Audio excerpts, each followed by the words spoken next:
Now, Manchester United's share price suffered its largest ever drop since being put on the stock exchange in 2012, following reports that the Glazer family are going to take the club off the market.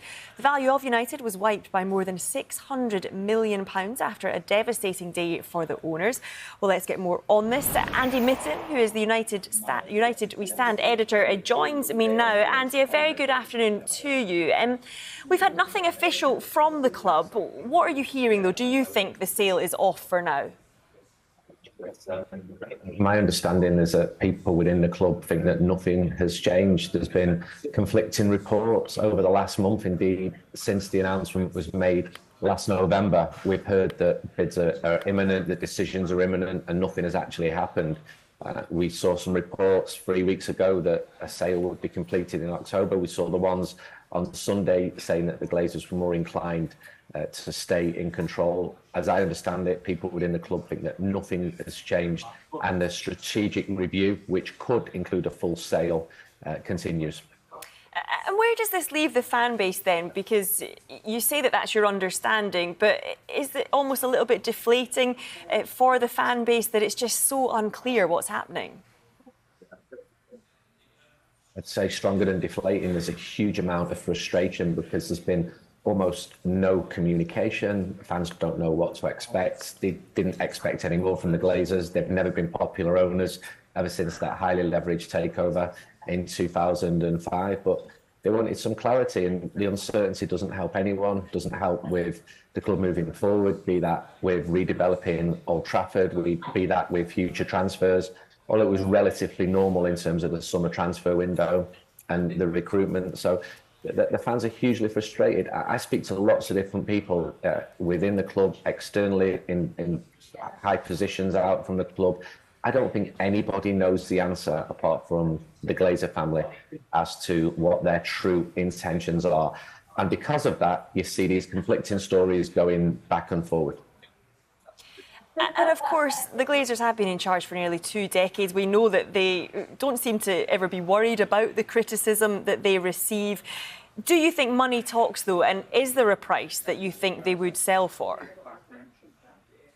I think money absolutely talks with Manchester United. I think they bought Manchester United for financial reasons.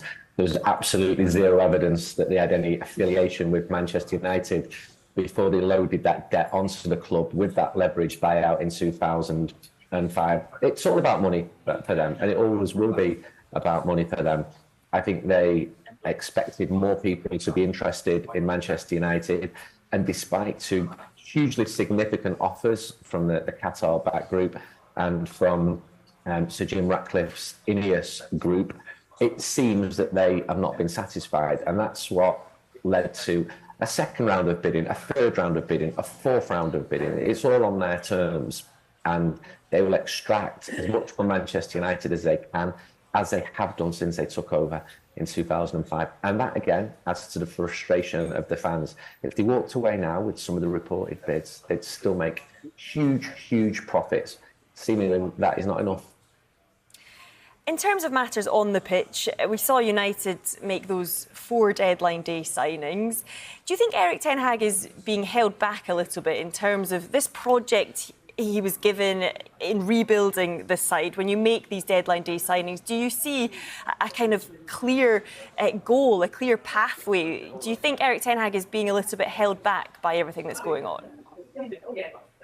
I think Erik ten Hag has completely driven Manchester United's recruitment in the last couple of windows. United spent a lot of money last summer. I've spent good money this summer. In an ideal world, I think he would have got Harry Kane from Spurs. There are some financial fair play implications for Manchester United.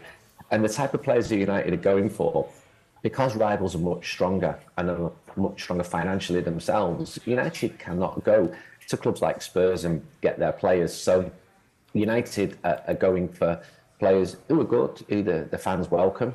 I think Mason Mount, for example, fans are okay about that. But this isn't Roy Keane. This isn't buying the absolute best future star midfielder like it was in days of old. Rasmus Højlund had an encouraging debut when he came on at Arsenal at the weekend. But it's been a really gloomy month for Manchester United. Injuries, off the field stories, which have been front and back page news. added to that the results, the defeats, the most recent one being Arsenal at the weekend. And there's a pretty gloomy mood around Manchester United, and it all sits under the cloud of the Glazer ownership and the uncertainty about the future of Manchester United. Andy, as always, we appreciate your insight. Thank you so much for joining us this afternoon. Thank you.